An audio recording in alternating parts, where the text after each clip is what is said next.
my first 15 years trying to get out of the woods because I thought it was horrible. And I spent the next 20 years trying to get back.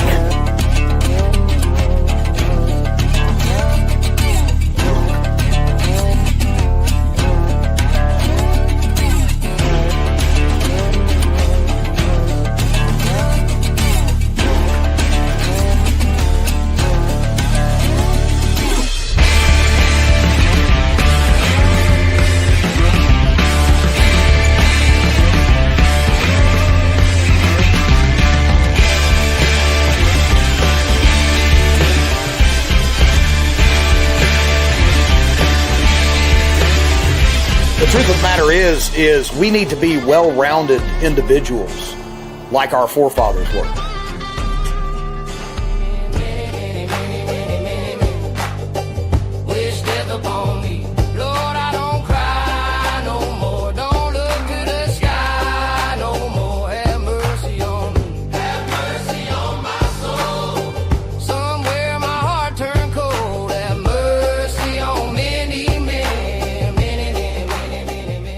Oh, yeah, here we go again, y'all. It's another Mountain Readiness Monday coming at you live here from the Appalachian Mountains. Appalachia stand right here in Wilkes County, North Carolina, where the weather is ridiculous. But that's probably across the board. I'm not going to say it. I'm not going to say that, it has anything to do with the sky looking like a tic-tac-toe board all the time. I'm not going to say it. I'm not going to bring that up. We're not going to talk about things of that nature on this show tonight because we get censored enough. In fact, I just got censored on Facebook the other day. In case all y'all didn't notice, threw a couple things out there. Facebook said they accidentally messed up and made it to where I couldn't comment on any posts. Couldn't comment on any post. And I'm like, well, if you did this, then hook us up and, fix this problem. And it's like, oh yeah, your problem's fixed. Nothing. Still can't comment. What are you going to do though? So, hey, if y'all's on X, give me a follow over there. I'll follow you back. But look here, guys, tonight, don't forget to share, subscribe, smash that button for me. Help us out. Share it with a friend. Spread the love. I see eyeballs up in here. I see all kinds of people in the comment. It's going to be a good show. And just remember, guys, we have the storm rolling through right now. Winds ridiculous, knocking stuff over, flipping my goat houses and all these kind of things. So if we go blank, the Russ of Oz down below, he's going to jump in and finish the show up for me. That's how it goes. But the man behind the curtain pulling the levers and pushing the buttons, he always comes through. And he's coming at us from his new palace, the new palace right there. So who we got we got Christy, the lovely Christy. How you doing, Christy? Guy, Mr. Mike with FIB Preparedness. Glad you can make it. Mr. Patrick 7. The whole crew, love all you guys. Appreciate you guys being here tonight. Let's talk about stuff going on, which would be this episode brought to you by the Sovereign Health Summit. Remember, without your health, you got nothing. You can have all the gear in the world, all the cool guy stuff in the world. Unless you got your health, it's just stuff. And remember, if you cannot make it to the Sovereign Health Summit, we also have live streaming tickets available. That's right. You can purchase a live stream to watch this entire event anywhere in the world. We got you covered. So check that out, Sovereign Health Summit. And of course, brought to you by our friends over at Soil Saviors. It's Cell Saviors. Just like the soil that we grow our food from, we as individuals are made up of minerals, and we have to have those minerals in order to be healthy.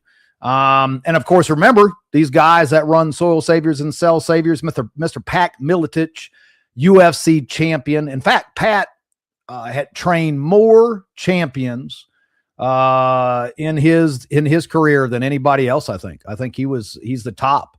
And of course, I just talked to Pat the other day, who will be there at the May Mountain Readiness, but him and Doc will. But yeah, Pat is training for a 100-mile marathon I'm not going to say his age, but he ain't no spring chicken. So good on you, Pat. And that's what happens when you take care of yourself and feed yourself with the proper nutrition, which I use all their products as well. Mountain Readiness, May 1st through the 3rd. We keep adding awesome people to this venue. I can't say who I was talking to today, but hopefully she can make it. We'll know soon. Here's something else, guys. Billy and William Bond is going to be there doing a sheep processing class as well as a composting class. You ain't going to want to miss this class, guys. I'm telling you right now. It's going to be awesome. It's all hands-on. And then my lovely wife, Amber, along with Chantal Mullen of the Farm and Forge, those lovely ladies are going to come together. And William, I believe, is going to jump in on this too. We're going to be doing hands-on chicken processing at this event. If you need to plus up on these things, because food is expensive. Not only is it expensive, it keeps getting more expensive given the fuel prices and the state of the world. But it also is great to know where your food comes from. I don't know about y'all, but when I see the stuff that goes on in those big chain stores, those conglomerates of people, remember this. This is what I want you guys to think about. The world is run by a select few. It's just the way it is. And they also run, I think there's 6 companies that produce pretty much so all your food. And those companies are the same ones that are involved in the ridiculous, sick, twisted pedophilia that runs rampant through the good old US of A. Epstein list, the whole bit. These are the people that run all this stuff. So you want to have a close eye on where your food is coming from. And we can help you with that. So remember, that's all included in your event ticket, along with all these other classes that we've got coming up from, you name it, Carl Erickson, Sue LaRue, Charlie Williams, Emery Morgenstern. The list goes on and on and on and on and on. And of course, tonight's guest is going to be doing some classes too. We'll get to talking with him in just a second. Next, Mountain Readiness, Montana. Oh, CanCon. See, the Russ of Oz keeps me in check. Yes, don't forget about CanCon. The weekend after Mountain Readiness May, we are teamed up with Recoil Off Grid. They're going to be at our event. We're going to theirs, which is CanCon, fully suppressed. The only thing not suppressed at CanCon is your Second Amendment rights. That's correct. It's a great time. I will be there. A bunch of the crew. Carl is going to be there. Emery's going to be there. I think Emery's going to be teaching classes at this thing from what I'd heard. Of course, Sue will be there with Maxim, who is now the co-sponsor of CanCon. So that's pretty awesome. It's just another time to come together as a community. We all got camping spots together, and it was awesome. We sat around the fire. I actually got to sit down because I'm not running this event. I'm just being a part of it. So I got to sit there and actually socialize around a campfire, which is what we're about, guys. You got to build that community. You got to have that tribe. And we have an awesome tribe. A huge amount of them are in the chat right now. So next on the list, which I spoke out of line, was Mountain Readiness, Montana. Remember, this is with Mr. Joe Dolio, 1 hour from Glacier National Park. It's going to be a great time. We've got a list of all kinds of classes we added to this. Not only that, we just got some really cool giveaways, some really high-end giveaway raffle stuff that we're going to be doing at this one. I'll be posting about that later. Of course, I can't comment on my post, but I can post it because the Facebook overlords said so. What do we got after that, Russ? I can't remember. Bam! It is live, y'all. Lake Salmon in Texas, 2027, March the 12th through the 14th. We're going to be on Lake Salmon, hanging out there, doing the same things, but in a different area. Same awesome folks, different venue, bringing preparedness to you. If you are in the Texas area or you know people in the Texas area, hit that QR code. Check it out. We're going to be adding a bunch of stuff to that. And I'm talking to a whole lot of great people out there as well. The guys that are helping me put this on, of course, is Rally Point ISR Solutions. My dudes, Mr. Wes Hightower and Mr. Dan, they're going to be a huge part of this event. And we love it. We love hanging out with these people. There we go, Rally Point. Check them out. But everybody out here already knows who these rock stars are. And last but not least, I think that's it. I think we're ready to talk to our guest tonight. So our guest tonight has made his life about bushcraft and primitive skills, survival, a true Southern gentleman. I've actually had the chance to talk with this individual a couple times, and he's been to our event before. He's going to be joining us again in May.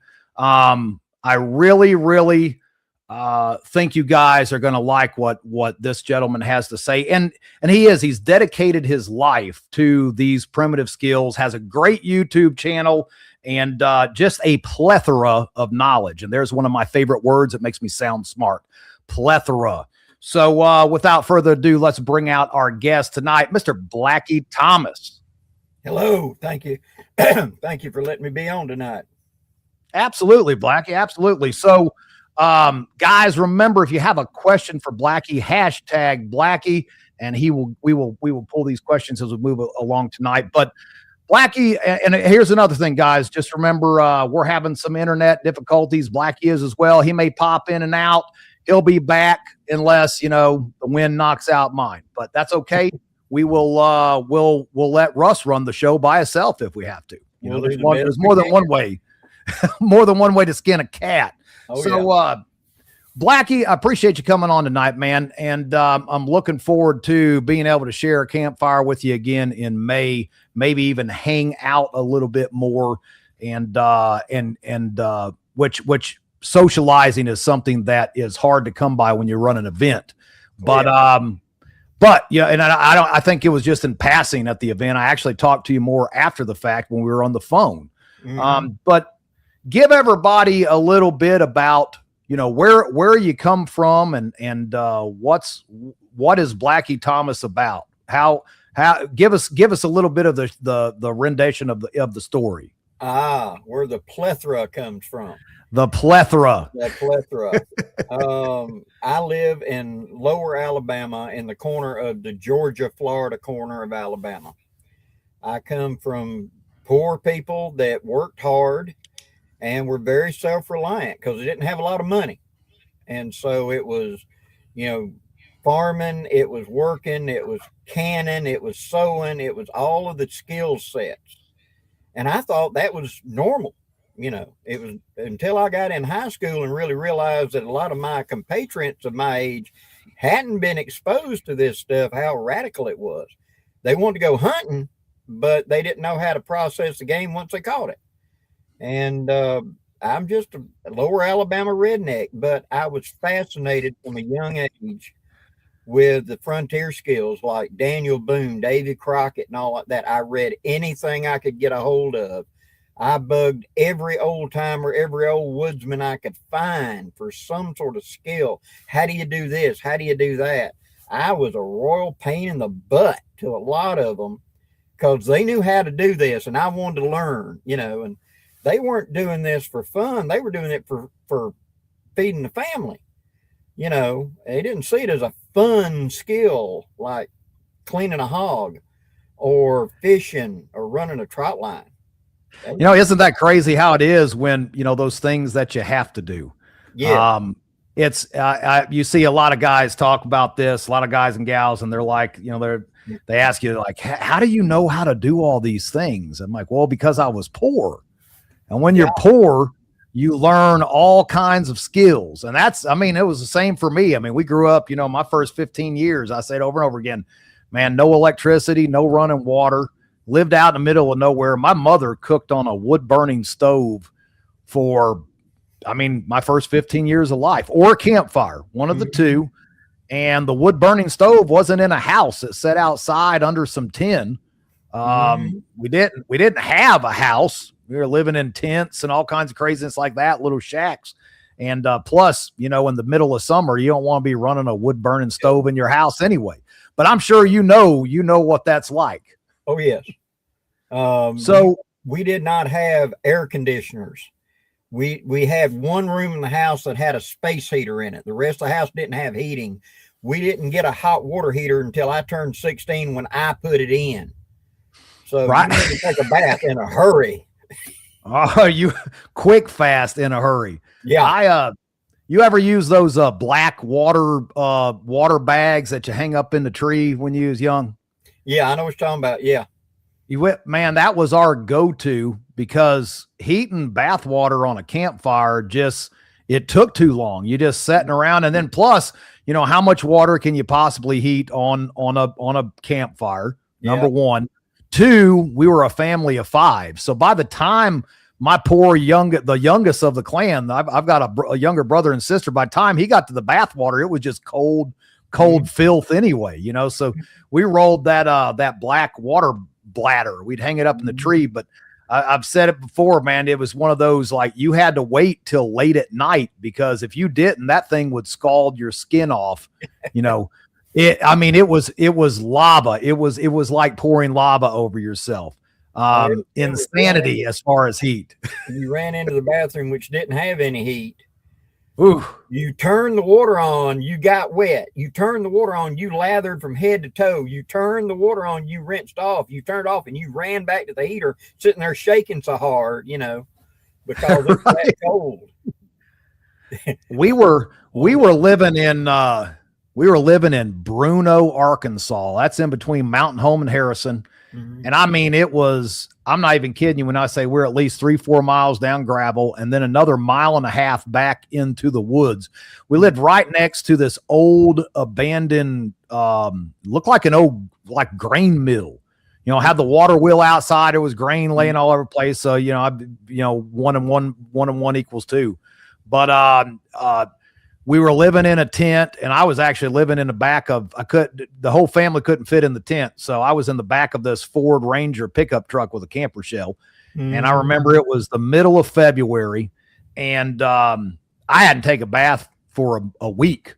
And, when you live out like that, it's just like that, splashing water on yourself. And the colder it is, it's kind of brutal to clean yourself up. But I was working as a mason on a mason crew, and so I'm just covered in filth. Like if you lay brick and stone, if you ever done the construction work like that, at the end of the day you look like you've worked. Yeah. So it was one of those things. Middle of February, man. I just grabbed my soap bar, stripped down, and just run and jumped into this spring in the backyard. Mm-hmm. And I remember the ice was on the edge of that spring. And just scrubbing down, couldn't even take a breath. You're not breathing. You're just scrubbing as fast as you can because you can't breathe in. Yeah. And I remember coming out of that water and snapping pieces of my hair off. And I remember it felt warmer. I felt like it was 80 degrees out after I got out of that water, even though it was like 18.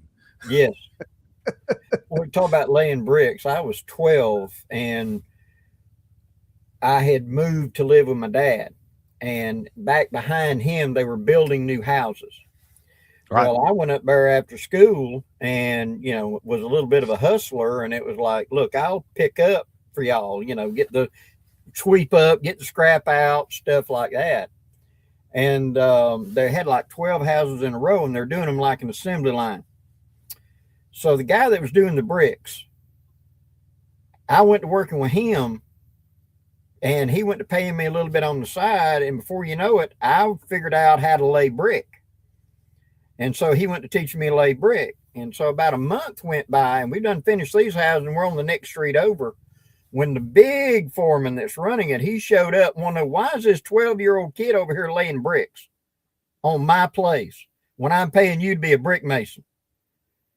And then they had to tell him the last 3 houses I'd done about a third of the wall, every one of them. So he came down there and he was a little mad. I said, I'm just trying to make a little extra money. It ain't hard. You just do this, put that, and keep going. It's kind of not hard. And so I got hired to officially clean up sites, but stop laying brick. Right. It was pretty much the same thing for me. Now on the brick site, on the mason site, these old Arkansas, they were straight Arkansas hillbillies. old boy raised cockfighting roosters. So his whole front yard was broke down cars, and these cars had roosters tied all over them. Yeah. Everywhere you looked was roosters tied to these broken cars. The guy made great money, but you couldn't tell it by his living residency. I mean, that's just how they are out there. And that job site. Oh yeah. That guy was just you never know he had a dime. Yeah. But I remember going. We lived right up on top of a hill. It was about a mile down the hill, maybe a little longer. We couldn't drive it because it was just nothing but soupy red clay. And so every morning about 4 o'clock in the morning, I get up because I told my father, I said, I'm done with school. I ain't doing it no more. We were homeschooled most of the time, but I was like, this school thing ain't for me. I'm going to work full time with this old boy down at the bottom of the hill. And so every morning, I remember we had this old kerosene heater in this horse shed with a dirt floor. We taped up the walls with cardboard. And every morning I get up, wash my face, blow my nose. It'd be jet black because this thing had puffed black smoke about every 10 minutes. You just get a big old puff. and so grab the 30-30 and walk all the way down the hill in the dark with my headlamp and meet the old boy about 5:30 in the morning, go into either Mountain Home or Harrison, and work with a bunch of grown men that most of them were convicts. And you know how that goes on the job site. You know, these guys in and out of jail. And so at 14, that was a rude awakening for me. I'm sure it was probably the same in your day. My daddy was a truck driver. You learn communication skills early on. Yeah, it sounds like we may have the same family somewhere along the line. Oh, all my family on my mother's side was all truck drivers, and of course, you know, CBs and all that kind of stuff. That was just a everyday thing of life. I remember riding around with my grandfather when he was alive in the Ocabo or over Kenworth. You know, I thought that was the coolest thing in the world whenever we go and visit them down in Louisiana. But so you're on the Florida-Georgia line, man. It's hot down there. Yes, sir. Whew. I think the last time I was down there was on back in my corporate days. I was there we ended up going to Floribama's right there on the Florida-Georgia line, that big old bar. Is that what it is? Florala. It's Florida, Alabama. Florala. Yeah. Florala. Whatever that place was. And I decided that area was not for me because it was way too hot. Hot and humid. You could plot your storm fronts. They come across Texas, and then about Mobile, they start going north. Well, they suck moisture off the Gulf. So we got higher humidity from Mobile to the Georgia line than any place else. So I have seen it 4 degrees with 80% humidity, and I have seen it 118 with 95% humidity before. Hard pass. I'm gonna tell you right now, that's all you. Y'all are truly, that is the epitome of hardcore survivalists right there. Well, in August we joke, but it's serious. We used to like to go and sit at the airport and watch the people get out of the plane, because in those days we don't have a fancy airport. You got out and you came down a walk to come into the terminal, and they'd open the door and they'd say, you know, like that, because the air was so thick and so hot, and they couldn't. Oh dear God, you know, they couldn't breathe. Oh. Before I got into the corporate world, I was a mechanic. I was a diesel mechanic for years. And that's what brought me to North Carolina. I was tired I moved to Fort Wayne, Indiana when I was 17 to go to work for the Amish as a driver, working with them on construction. And that's where I cut my teeth. You know, I left Arkansas, I headed there, got a job with them as a driver and on a framing crew. But the 2008 housing collapse, you know, no work, had a youngin', and couldn't afford insurance, couldn't afford nothing. So I got in as a mechanic. But I ended up moving to North Carolina once I decided I was, 20 years of Fort Wayne, Indiana, and the Flatlander state.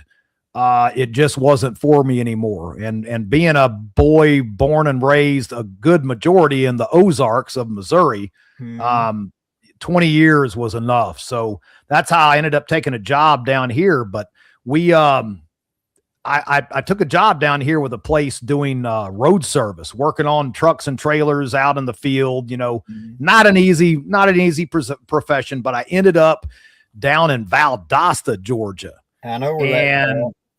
My friend, when you lean over and your beard pours sweat like a spigot of water, it's too hot. Yeah. Probably one of the hottest places I've ever been. You're gonna understand this statement. It came from my granddaddy. You're gonna wake up sick and tired of waking up sick and tired. This job ain't cutting it. I'm sick and tired of waking up sick and something else. Let's try something else. That was it. I said, I'm out. Like this is too far south for my blood. But it was that. It's like Valdosta sets in like a crater or something. There wasn't no breeze. It was all humidity, and I was choking to death on my own sweat. Like it was horrible. So it's cold, it's bone chilling cold because of humidity. We'll have people from Alaska going, why in the hell is it so cold down here? That's it. The survivor guy that he did a video one time where he had come down to the swamps in Georgia. And I could tell by the trees, it was probably early March, something like that. And he built his little shelter. You could obviously tell that he was thinking it was going to be really warm because he was coming out of Canada. Right. And the next day he was talking about he froze his butt off and he was tearing that shelter apart because it was 28 degrees that night. Yeah, welcome down here. It's cold. No doubt. Hot, it's miserable. I mean, when the U.S. military put a SEER school down here, they wanted to put you through something. They nailed it. The heat, the snakes, the all of it. Yeah, the storms will just blow off the Gulf, and you got clear skies, and then it suddenly boom, boom, boom, boom, boom, and you got 60, 70, 80 mile an hour winds and 45 minutes of just 3-inch pouring rain, and then clear skies again. Welcome to Bama. And here you are. And it seems like North Carolina has followed suit because a couple days ago, I was in a t-shirt sweating 80 degrees. Then it was wind. Then it was 30 degrees the other morning. Now it's going to be 20 degrees tomorrow morning. Yep. And it's been raining all day. The wind out here is, luckily I've cleared all the trees from around my house, or I'd probably be, in worse shape because I don't really want to replace this roof again. But yeah, this weather has been just completely out of control here lately. It seems like, I don't know. I'm not going to get into those conspiracies. I got docked on Facebook already. The one thing you can guarantee is it's going to change, whether we're here or not. It's going to change, period. Absolutely. So childhood wise, Blackie. So, I mean, you grew up, it sounds like we grew up a lot of the same upbringing, brothers and sisters. I mean, how did you get into, of course you got into the bushcraft because out of necessity, like you needed to eat, you needed to stay warm, you needed to do all those things of staying alive. But when did it become, more of an instructor type thing? Okay. For me, the woods was always my escape. I hated being in school. I hated being indoors. I wanted to be out there somewhere. I mean, my mind was always in the woods somewhere, hunting, fishing, figuring out how to trap, skills like that. The old men whittled. And so I learned early knife skills. And so it was whittling. It was anything like that. And I didn't have money. And so there was no, we're going to see the talking mouse in Florida. No. You work. And at 6 o'clock Saturday morning, if you ain't gone, mama's got a list. And so you better blow out that door and be gone, and don't show back up till dark. And so I lived in the woods and did my stuff. And I won't go into it, but there wasn't a great home life for me with some stepmoms and stepdads. So it just made life easier if I wasn't there. And, in high school, I started teaching friends how to camp. I never was in Boy Scouts or anything, but they wanted to learn to camp. And so I started teaching people. Then it progressed to other things. And one of my passions was living history, because I've got my degree is actually in history. And I wanted to be a high school or a college history teacher. I thought that would be a great thing to do. And so I got into living history. I did the Mountain Man era. I did the Revolutionary War era, and I ended up in the early French and Indian War era. For 25 years, I did that, and helped a lot of people, taught a lot of people. I was on part of the Alabama Red Wolves. We put on the Southeastern Rendezvous from 1990 to 2000. Either we were putting it on or we were working the event every time. We were the dog soldiers. We're the people you get everything done. And I'd kind of stepped out of that. And Dave Canterbury, I had met Dave Canterbury in living history by accident one time.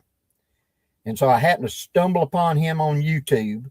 He was just getting started. He was like 3 months into doing his show. And he asked a question, and I figured out how to text to respond to it. And then he would do these challenges where you'd have to demonstrate a skill, and he'd pick the number one and he'd give them a prize of some kind. And so that was my very first video. It was me building a debris shelter to compete in that. And then somehow somebody found it. And oh, wow. My blood brother, Micah, we was using his computer because I'm not computer literate. But likewise, I would just go in there whenever he was not using it and watch videos. Oh, wow, I can find woodcraft videos. Oh, that's cool. And that's how I stumbled upon Dave's stuff. And then after like 3 days, Micah said, you need to answer your comments. I said, comments on what? And he said, people are commenting on your video. You need to answer. I don't know who these people are. He said, come with me. And he took me there and said, oh, they're asking questions. So I went to answering. And that was the birth of my channel. And then it turned into you would ask me a question and I'd do a video to try to show you the skill, you know. And it Blackie, did you ever think that you would be producing videos and doing all this kind of thing? I mean, did that ever cross your mind ever? No, it never did. You know, I had really expected that by this point in my life, I would have be writing books on things about skills, but I never thought I'd do like what I'm now with video. I had taught myself photography out of a hobby. And when I rolled over and started doing videos, that really helped me to understand how to frame a shot and etc. So that was the early part of me. A man of many talents. That's what I like to see. You know, you have to be though. You know, I think in this day and age, man, people don't get out there and try enough new things. I know I always try to learn everything I possibly can. And especially given the circumstances of where we're at in the world, it seems like every time you turn around, man, I mean, you'll go broke if you have to rely on someone else to do things for you, you know, working on your car, fixing your house. I actually, you know, I've been in the construction and the mechanic business for almost 30 years. And I don't know how people afford it in this day and age. I don't know how people can afford to have children, feed everybody, pay their bills, fix their car, you know, put a roof on their house, because I go out there and I do these jobs and I'm like, I feel bad. A lot of times I beat my own price up. It isn't the customer beating the price up. I feel bad about the price. Sometimes I'm like, good grief. You know, I don't even know how people can afford this. I mean, what's your thoughts on that? Where are we at today as far as, like I have been called a Renaissance man because I learned basic carpentry. I learned basic plumbing, basic wiring, basic working on a vehicle, basic skill sets like that. But today we don't have that anymore. The kids are not being exposed to that. And because of that, it's push button stuff, you know, just pay money and get this. They don't see that they can generate skills to get it, or that, you know, you don't have to pull in a carpenter to hang a shower curtain. You know, and I've done those jobs where people are saying, I'm going to have to get somebody to come over here. Why? Well, I need to put a shelf on the wall to put the TV on. You're kidding me. No, right. I don't know how to find the stuff in the wall. Studs. Yeah. Okay. those things. Those skills, you know, they took out of our schools, they took the crafts out. I had wood shop, I had auto mechanics, you know. Oh, I yeah. think kids should be exposed to that. Not everybody needs to be a computer geek. People have real, true talent in other fields, like being a mechanic, being a plumber, being an electrician.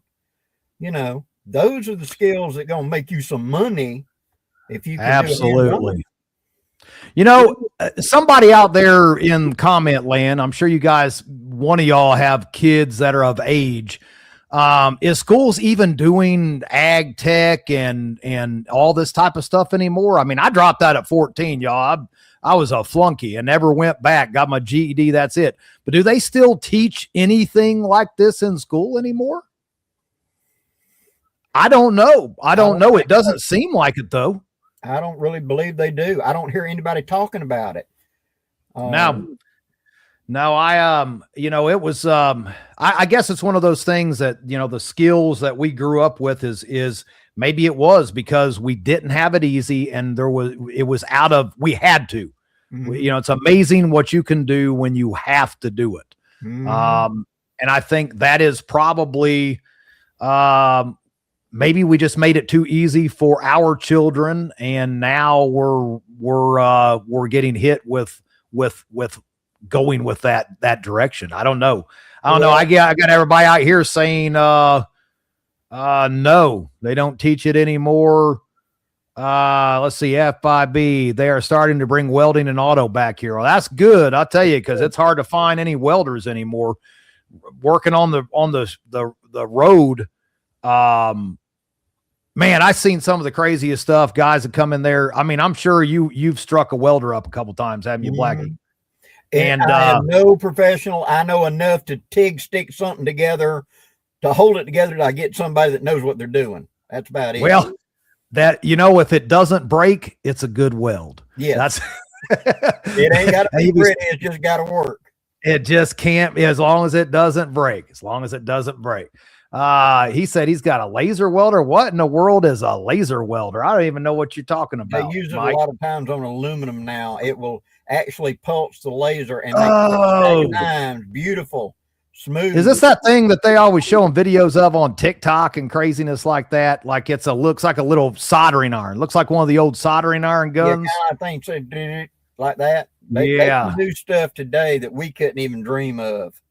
Man, Mike, that ain't welding. Get out of here with that. That ain't welding, man. Unless you're striking up a 7018 rod. Yeah. You know, that's welding. Don't be telling me that garbage. So back in my truck driving days, I had something break loose.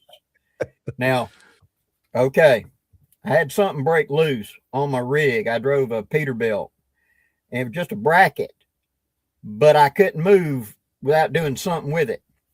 So I took a jumper cable and a rod and hooked it to and used my batteries on my 18-wheeler just to make it arc enough to melt that sucker and, you know, smear enough bubble gum on it to hold it rigid to get me to some place, because I was in the middle of nowhere. So I carried rods and jumper cables. And so you drove a truck too? I drove 18-wheelers, yes, sir. Man, I did it for a short time. I literally just got rid of my Class A CDL just a couple months back. I was so tired. I was tired of paying $300 to renew that stupid thing because I have zero inkling of ever going back to turning the wrench for a job. I'm just not going to do it. I did it for like 26 years. That was enough. And, but yeah, Class A CDL with, for about 24 years. I had that thing. People tell me I was stupid for getting rid of it. But, if you see how people drive on the roads today, want no part of it. My dad when he was 13 years old, his family had broke up. His mom had died. My grandfather climbed into a bottle and didn't come out. The family got dispersed out to other family members to raise the kids. And this lady had bought a surplus truck and trailer from the war. And my dad was 13, and she put him in the cab and said, figure out how to drive it. And so he taught himself how to drive, and he went to driving eight trucks. Oh, yeah. I learned to drive on an 18-wheeler. No trailer, just a cab. My daddy stuck me in the middle of a cow pasture and said, figure it out. So I learned to drive on an 18-wheeler. He said, if you can drive this, anything else is easy. Learn this. And so my dad worked his whole life as a truck driver. That's all he could do.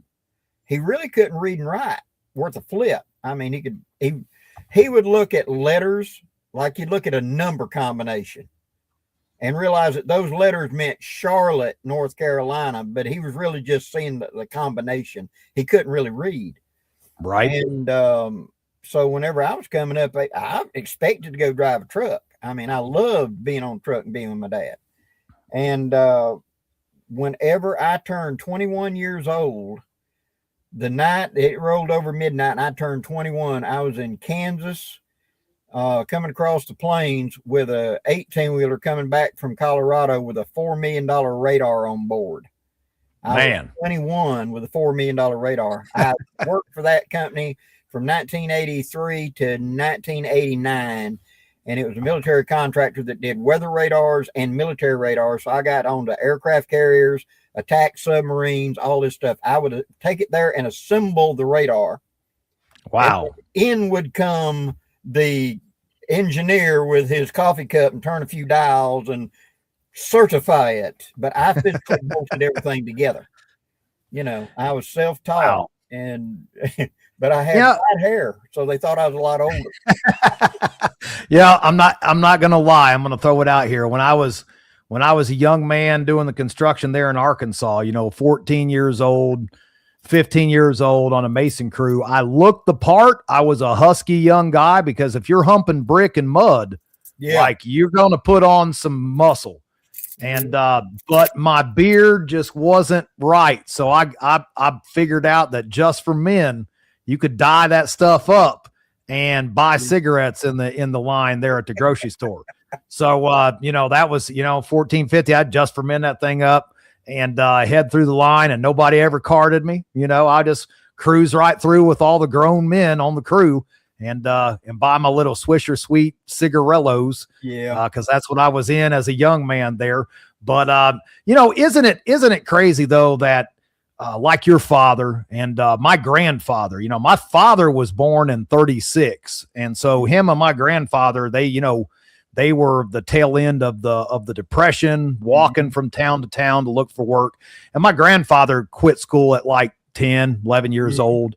There was 12 kids, including him, and couldn't read, couldn't write, but he ran a very profitable construction company all the way through my father's, you know, latter years of his teenage and into his early 20s. They actually built a lot of the big buildings in St. Louis and East St. Louis, Illinois, right across the river there. A lot of they did a lot of the footer work, a lot of mason work. And, you know, people, I'm not saying that it's a good thing to not get an education. I'm not saying that, but man, it sure does seem like we put way too much into a book and a degree versus good hands-on skills. Yes, because ultimately it's the hands-on skills that build things. You know, I heard something the other day that really rang with me, and he was pointing out, he said, everything you see, everything was in somebody's imagination. No machine created that. Somebody in their mind saw it and then told the machine to build it. Some artist saw this pot. Some guy in construction figured out how a different way to do a roof. Somebody figured out how to do bricks a different way. Somebody figured out how to get more horsepower out of this engine. That comes from their imagination. And if you don't have people in that section of our society getting dirty and coming up with the innovations, the computers are never going to do it. You got to have the guys in the dirt to come up, and the girls in the dirt. There's a lot of girls come up with great ideas too. Absolutely. You know, and here's the sad part. We are declining as a nation at a rapid rate, not only in the availability of people who want to do these hands-on jobs that are so important, but the quality of the skill set. like I've been to, of course, Asheville is only a couple hours from my house. And so I've been over to the Biltmore estate.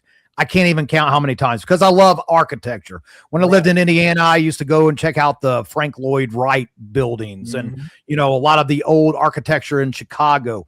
And so architecture, being in the construction business has always been kind of a passion of mine. I love it. Carpentry is just something I've always enjoyed. But, going to the Biltmore estate, which was finished in 1896, I think it was, 1890 something, the workmanship that was put into that place a little over 100 years ago, there's nothing like that anymore. You just don't see it, and no one can do it. Well, even down here in my neck of the woods, something I pointed out to a friend of mine who he likes architecture. And I took him for a ride down here, this county road behind me, about, I don't know, 5 or 10 miles. And I pulled up and I said, that's what I wanted to show you. And he said, it's a horse barn. I said, yes, sir. It's just an old wood, lap-sided, tin-roofed horse barn. What about it? That barn's been there since 1875. So think of all the hurricanes. That horse barn has survived. Absolutely. In that length of time. Their junk construction for a horse barn has held up to 100+ mile-an-hour winds for 18 hours. God knows how many times. Yeah. And the brand new houses that you were just admiring over here can't survive an F2 hurricane. The roof comes off of them. This was a horse barn. This was junk to them. They didn't put their real effort, but their junk beats modern stuff in many ways.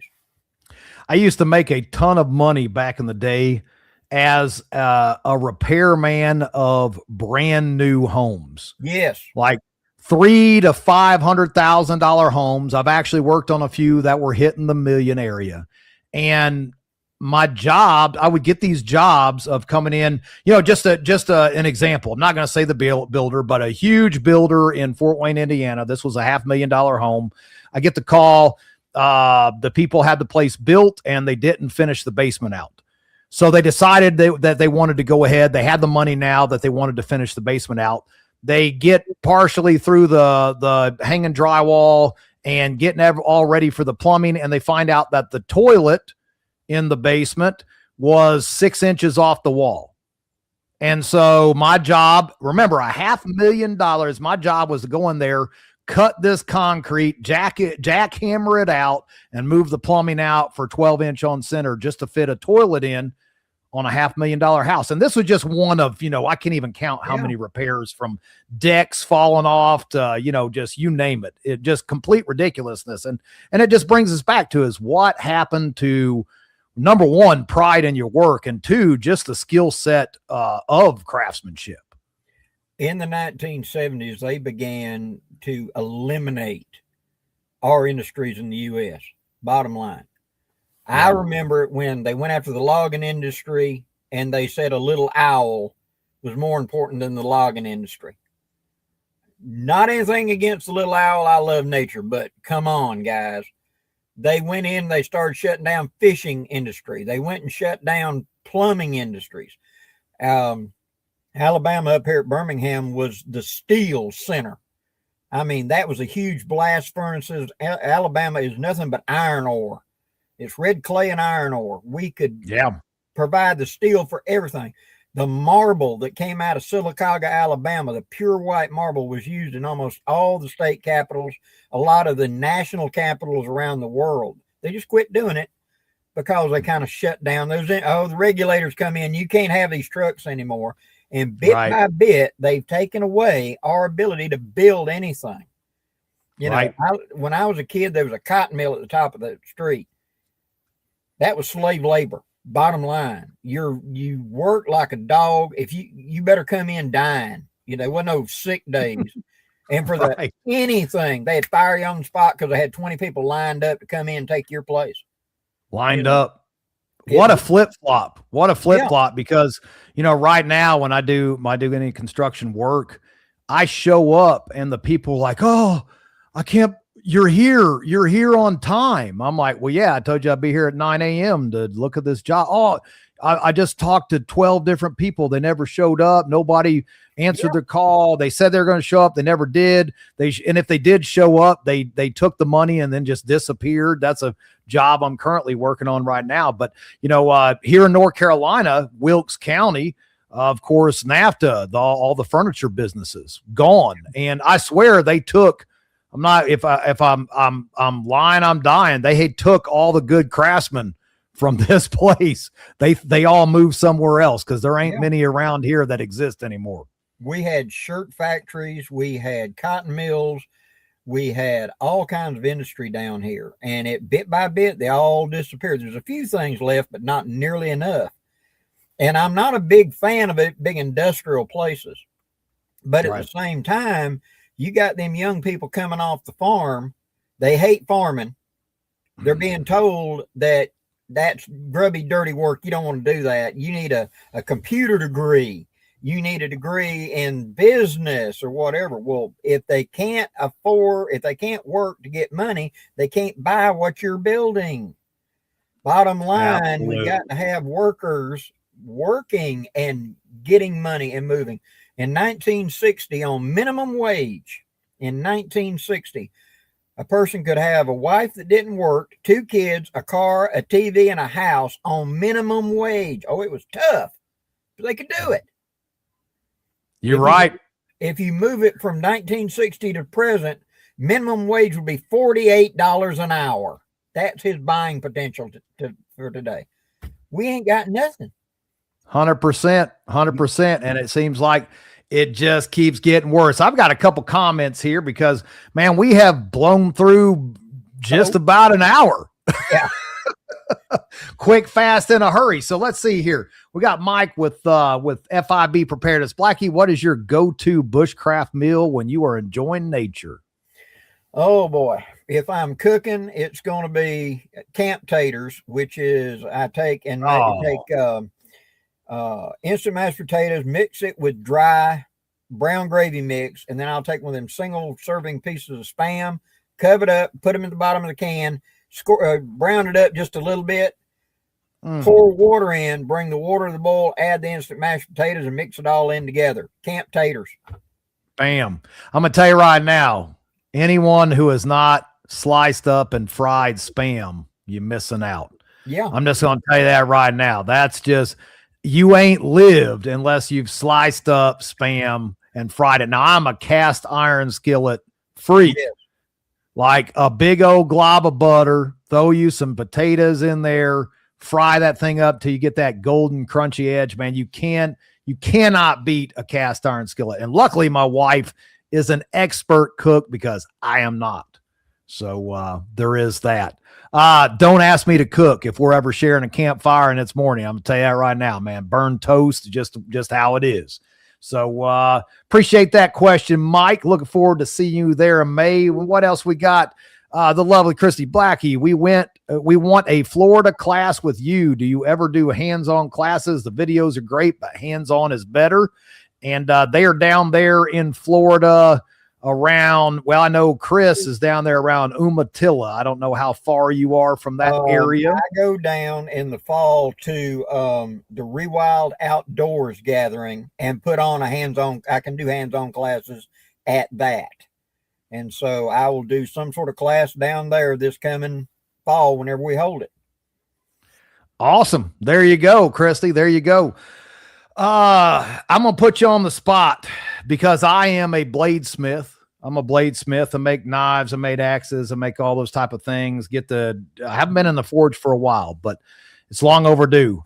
But I know you're in the knife world. What is the one knife that you never leave without? Never leave that it is with you everywhere you travel. Any kind of outdoor time, I'm toting my WC knife, that Blackbird.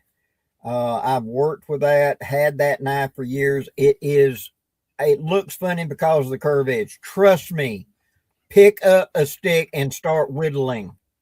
You will figure out there's no learning curve, but once you do it, it becomes intrinsic and you start making. And believe me, going back to straight edge knife is boring after that.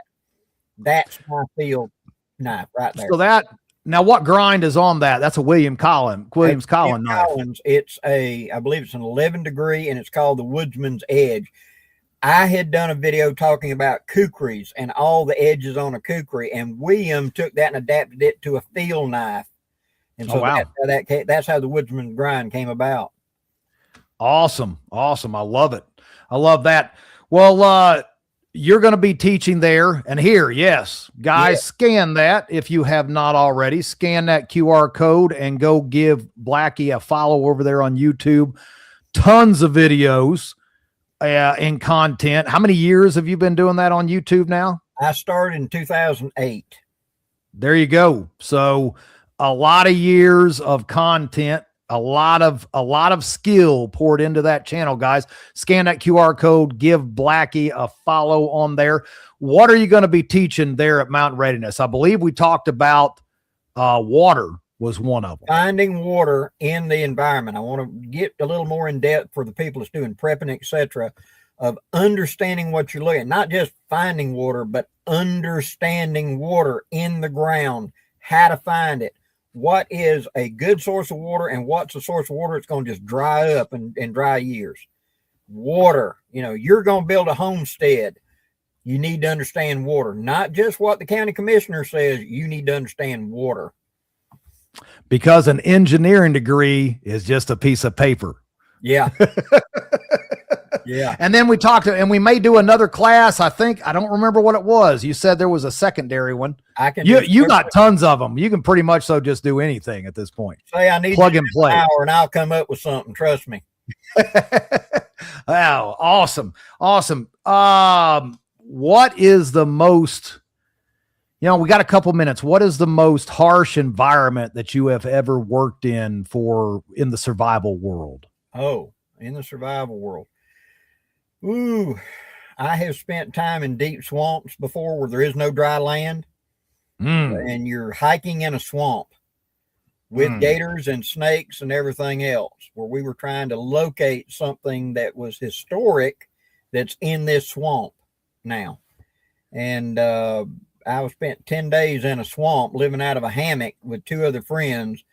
You were either walking or we had truck inner tubes. We blowed up and put a piece of plywood in the bottom of it by ropes.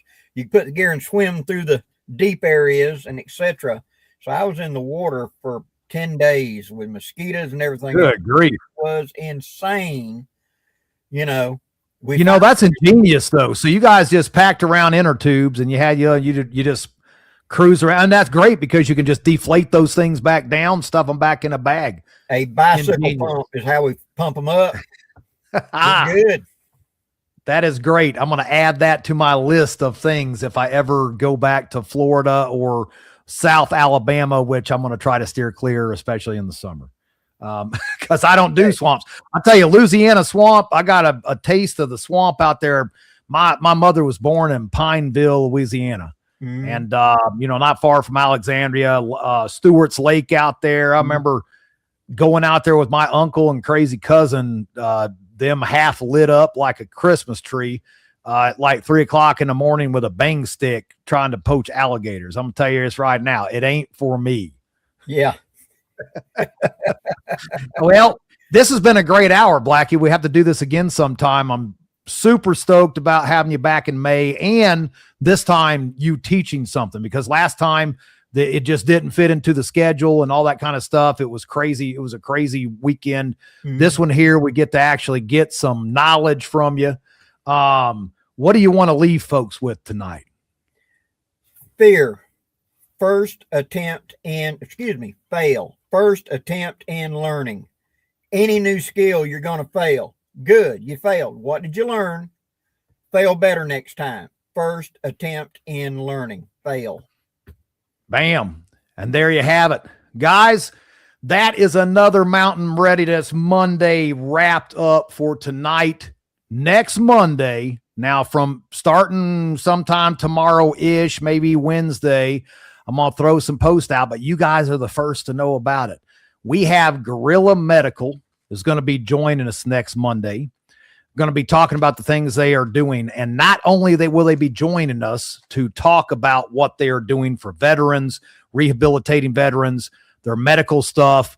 They sent me 2 medical kits along with a deluxe medical kit. I mean, this thing is straight up pimp. We're going to give them all away next Monday night here on the live. So if you're looking for some awesome pimp medical kits, these things are tricked out. They are loaded with stuff. We're going to give the 2 small ones away during the live, and then the third one we're going to give away at the end of the live. You have to be on the show to get it. So I'm going to be pushing this out all over the Facebook and Instagram and all that kind of stuff. Track it. I'm going to show you pictures of what you get. So join us next Monday. But Blackie, thank you so much, sir. Glad to do it. Awesome. Awesome. And we'll see you in May. Y'all, you know the drill. Stay safe. Stay ready. We'll see you next Monday. Hoorah.